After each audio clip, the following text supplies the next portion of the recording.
Tatanong ko lang po sana kung bakit sa mahal na araw bawal kumain ng karne ang mga Katoliko.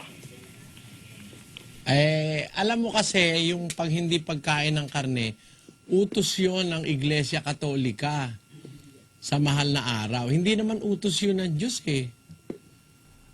Pero Katoliko, nag-aano sila, nangingilin.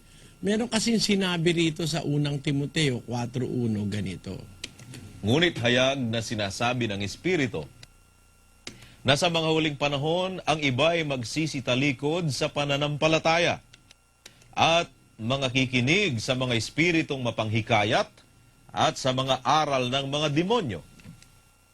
Sa pamamagitan ng pagpapaimbabaw ng mga tao na nagsisipagsalita ng mga kasinungalingan na hinerohan ang kanilang mga sariling budhi ng waring bakal na nagbabaga, na ipinagbabawal ang pag-aasawa at ipinag-uutos na lumayo sa mga lamang kati na nilalang ng Diyos upang tanggapin na may pagpapasalamat ng mga nagsisisampalataya at nakakaalam ng katotohanan. Ayun, ganun pala, Brother Joseph. Yung mga imbabaw, nagtuturo ng aral ng mga demonyo, parang pagpapaimbabaw nila, kunyari, bawal mag-asawa, tapos kumain ng lamang kati. Yun nga, natutupad yun sa ginagawa sa Katoliko na bawal mag-asawa, tapos bawal kumain ng lamang kati. Hindi naman bawal ng Diyos yun, yung kumain ka ng lamang kati. Kaya, ano yan, aral lang ng Iglesia Katolika yan, hindi naman aral sa Biblia. Kasi sa Biblia, hindi naman bawal kumain ng lamang kati. Ang kailangan lang sa atin, moderation. Hindi naman sobra kasi pagka laki ka na lang puro lamang kati kinakain mo, puro karne, mangyayari sa'yo, ma-high blood ka. Di ba?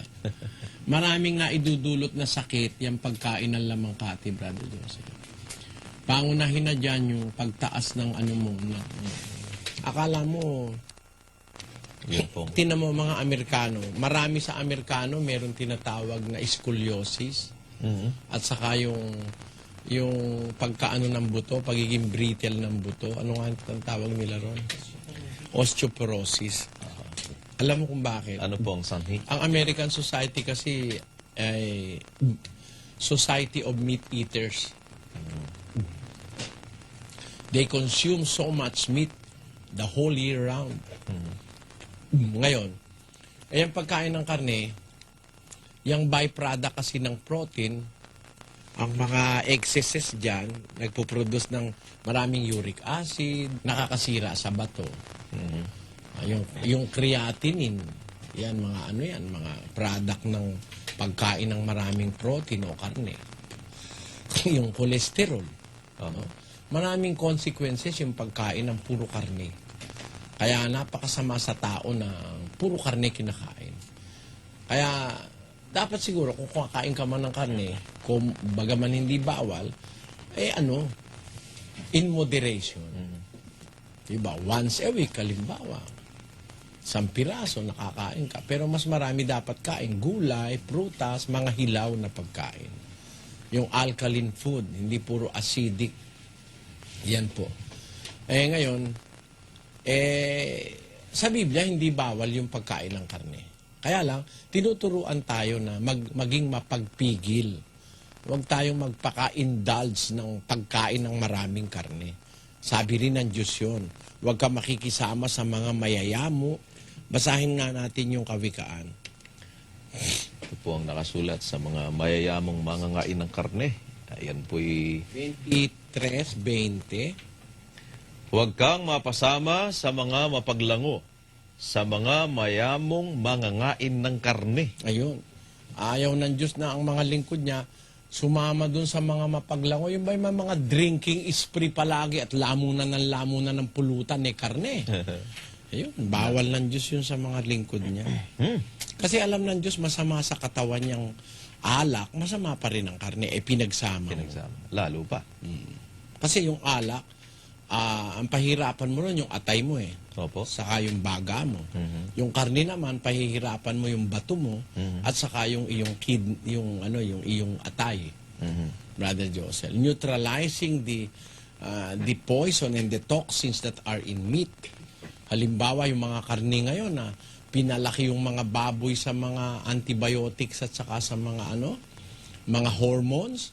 Pag nakain mo na yan, ang katawan mo, yung mag-neutralize yan, yung atay mo eh.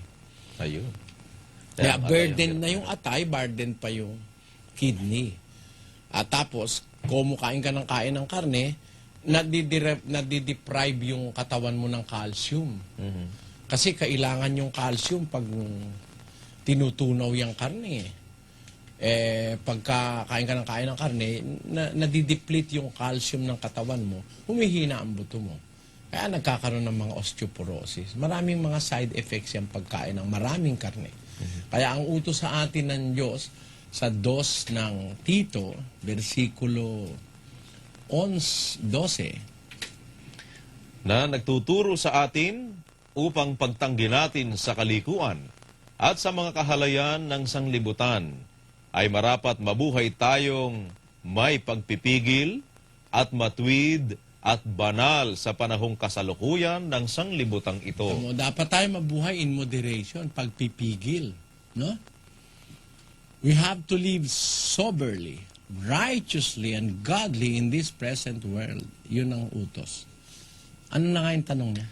Bakit daw po bawal ang karne sa Katoliko? Sa Katoliko lang bawal yon sa pagmahal na araw. Pero yung whole year round, ay lamunan ng karne.